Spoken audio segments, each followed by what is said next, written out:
y'all, welcome back to my channel. Appreciate you for tuning in. We're going to talk about another episode of Marriage Bootcamp Hip Hop Edition. This episode was pretty mellow now that the big, drama couple is out of the house. Treasure and Molly and Amber and Brock seem to be getting their emotions under control a little bit more. They're not having as many dramatic days, but we definitely are still getting to the nitty-gritty of things that definitely need to be discussed between the couples. So, that's what we're going to do. We're going to talk about it. And then hopefully, by the time this post, it won't be too late for you guys. So, nonetheless, drop down in the comments. Tell me how you feel about the episode.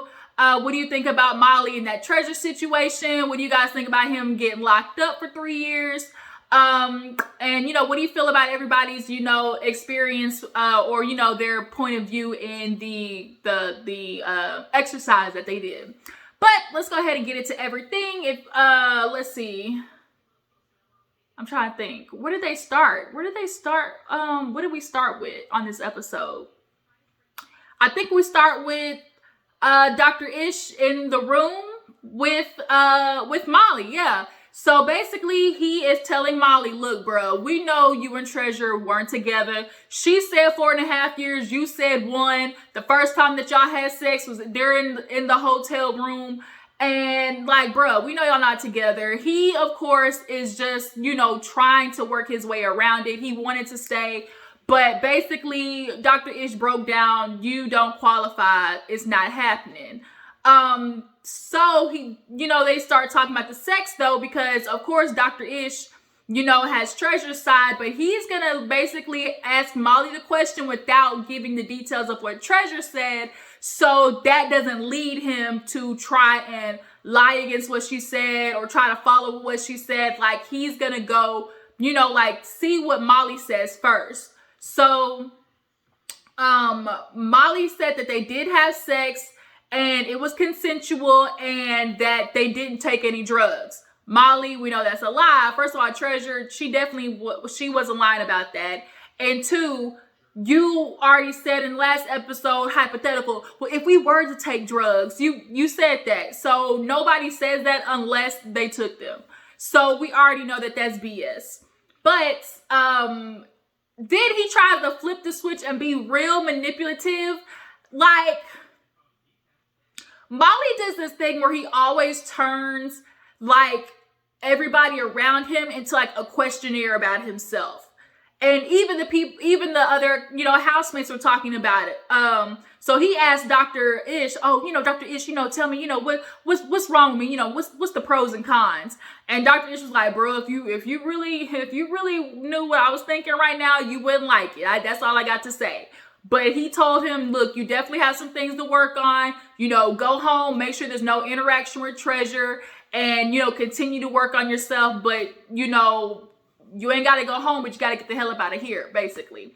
And so they sent him out. The castmates were downstairs, basically, kind of hashing the events. And they were like, Treasure and him were constantly fighting. He was hella toxic. He always was caring about what other people thought. Even Nori was like, didn't you never notice how every time he would ask somebody a question, be like, right, I'm right, yeah, I'm right. And that's what I was saying too. So to see that the housemates were picking up on it, it's validating, because that's what he kept doing. Oh, telling me I'm right, I'm right. And so that's all he would do. And he's insecure. Like Monie said, he needs to figure out his insecurities. So they call everybody back in. They have the executive producer basically tell them, now that they're out the house, we'll focus on you. And so today's experiment is based around respect. And basically, if you lack respect for your partner, you are going to be disrespectful to them. If you lack respect for your partner, it's definitely going to shift, your mood and the way that you treat them. So that is a huge, part of it.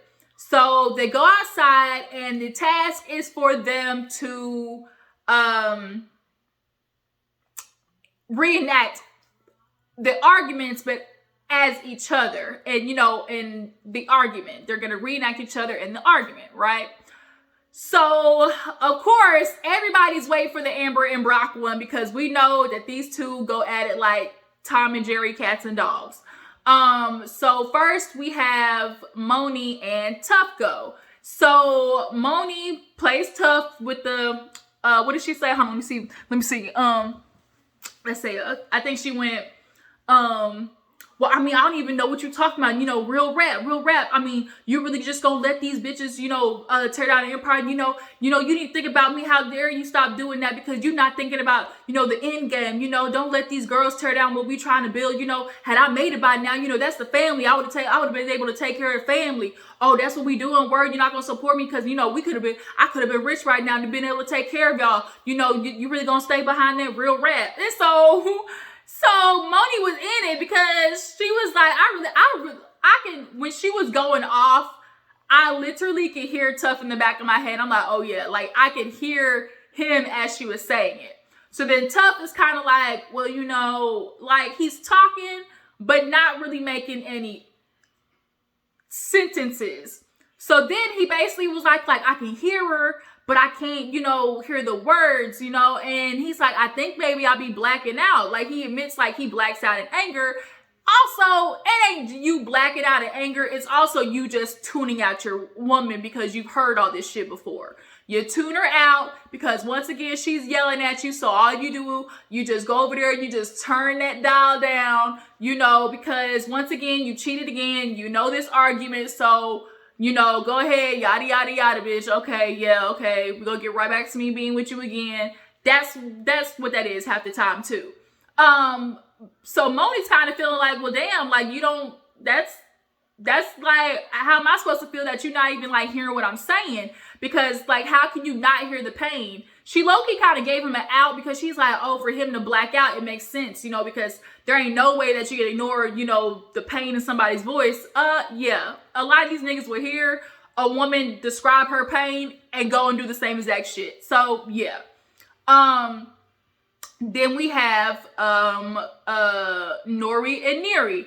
They aren't that disrespectful, loud, rustle, tussle, throw shit type couple. They're more of the passive aggressive, raise their voice couple, but not all out, just, not none of that, right?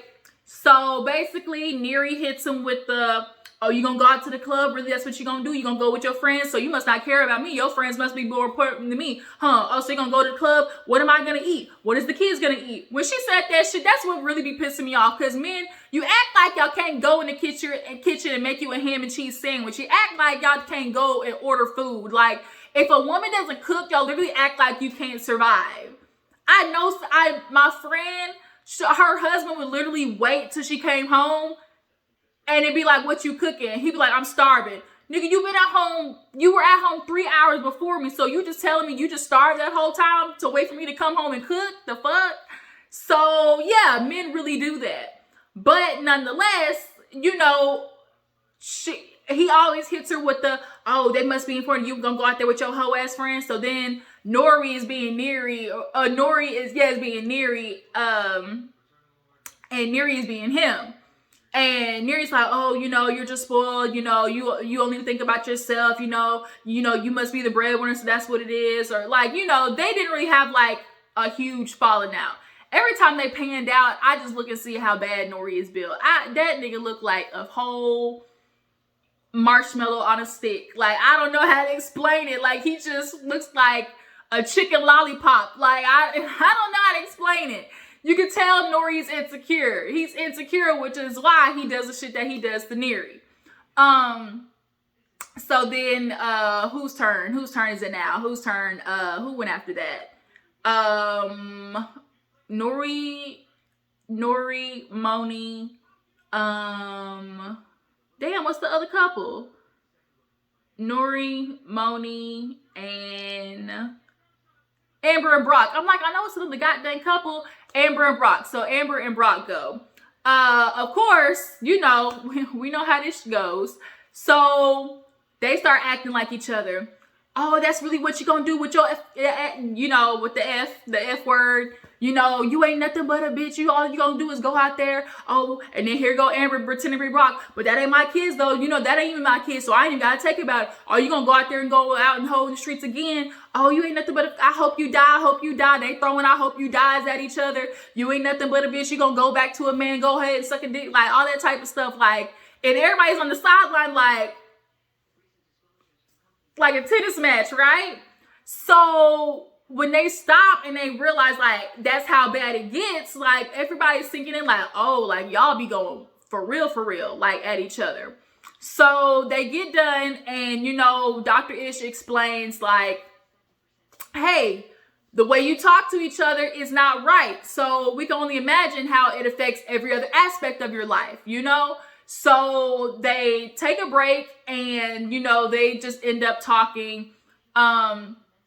They have they have Brock and Neri talking, and then they have outside Tuff and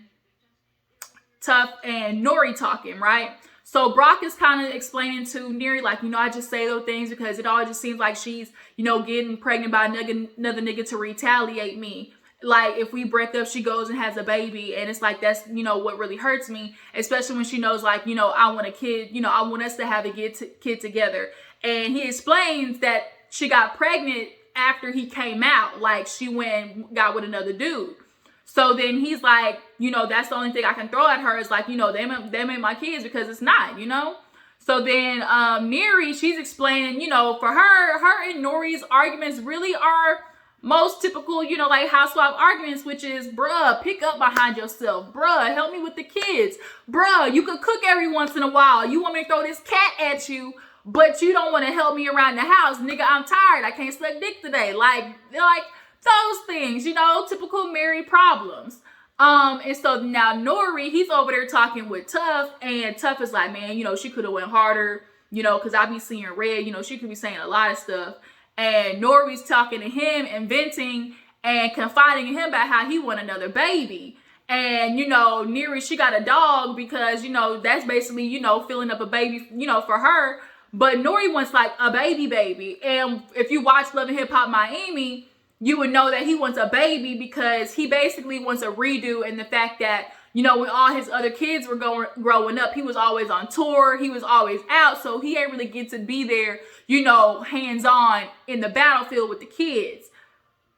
Nori, if she had this baby, it's going to happen again. Because when you see how hard it is, when you truly see how hard being in, you know, the trenches with the kid and raising the kid is, you're going to go right back to doing the same and then having an excuse to why you're not at home. Period. And Neri knows that. So that's why, no, Neri, don't you do it. Don't you do it at all. Then, of course, as well, Monie was talking to Amber outside, and she was like, you know, with y'all going back with the kids, like, that really hurt me, you know, because, you know, my daughter, like, she's super important to me. So, like, you know, just having y'all talk about the kids, like, that is hurtful. And so Amber's kind of, you know, thinking more on it. Like, do I want to be with somebody, you know, every time they throw at me my kids because, you know, we're a package, you know? So they go back outside, and the other half of the experiment is a surprise to which they have to now tell a person, a close friend or family, all of the stuff that they said earlier in the experiment. So everybody's like, damn, like when they hear this, like they sure gonna be mad. So we do Tuff and Monie first. Monie ends up talking to her daughter and reads off, you know, what she said. And the daughter's like, you know, that's kind of rough. Like, that's a little much. And Dr. Ish, he low-key started doing some therapy between the daughter and her because she's like, he asked, does she ever talk to you that way? She was like, you know, yeah, she definitely had her moments. Like, and Monie's like, well, only when I'm really mad or when I'm really trying to get something across, you know, that's what I do. And so he's like, well, how does that make you feel? And she was like, you know, I do feel like there can be better ways to reach it. And, you know, because in all honesty, when she's talking to me that way, like, it's honestly counterproductive. And this is where, you know, that it's not what you say, but how you say really comes into play. Because Judge Toller, she'll explain it better, like, at the end of the episode. So nonetheless, Monie definitely is disappointed that, you know, her kids are witness to that. And she's admitted that her and Tuff have gotten into it. And the oldest sister actually had to grab the siblings and take them out. And, like, I couldn't imagine. Well, as a kid, you grow up and you know you've seen kids who've witnessed their parents fight or, you know, witnessed them being in arguments. Like, you're not supposed to subject your kids to that, right? Because then they're now more susceptible to get that as a relationship when they're older. But so then after that, Tuff ends up talking to his guy friend, and Monie was not here for it. She was like,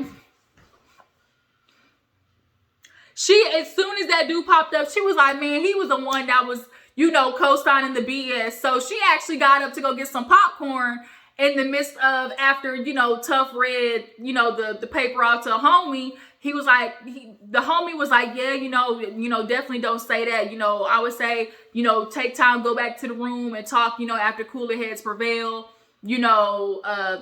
definitely talk after y'all cooled off. But Monie, all she knows is, your homie was out there with you. I can't trust him. So she honestly tuned out. So then we have Neri talk to her best friend, and Neri basically tells her best friend, yeah, I've heard that before. I've heard all those things.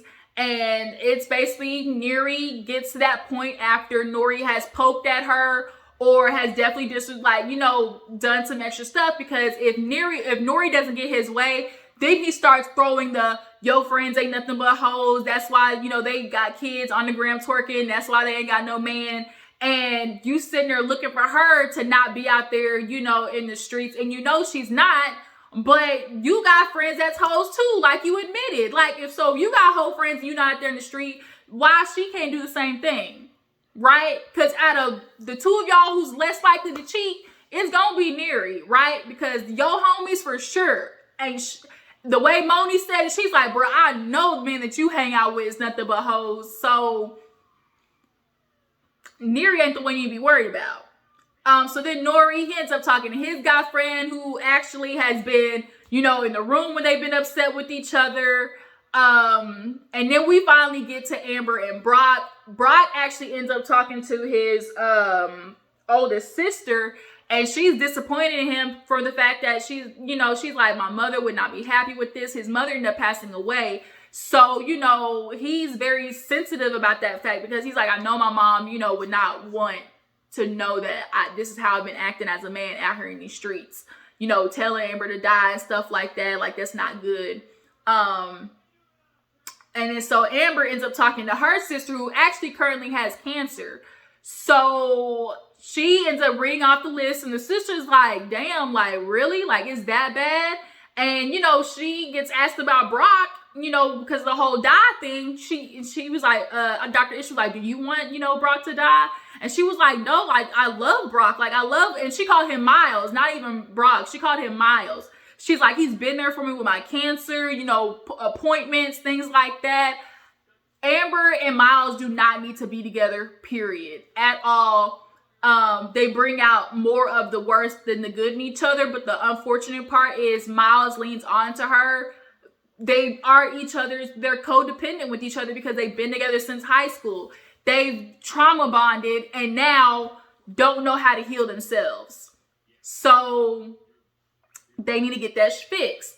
So, of course, Judge Toller comes out, gives the assessment. She tells Monie, look, it don't matter if what you saying is the truth if your delivery is all fucked up, because ain't nobody listening to getting yelled at, cursing, attitude, demeanor. Like, nobody's going to be really receptive to what you're saying. So she's like, it kind of explained and then used a really good analogy. Basically, write all that shit that you was saying on the side of a missile and it's going to blow up, right? So now the truth gets lost in the mess of, the translation.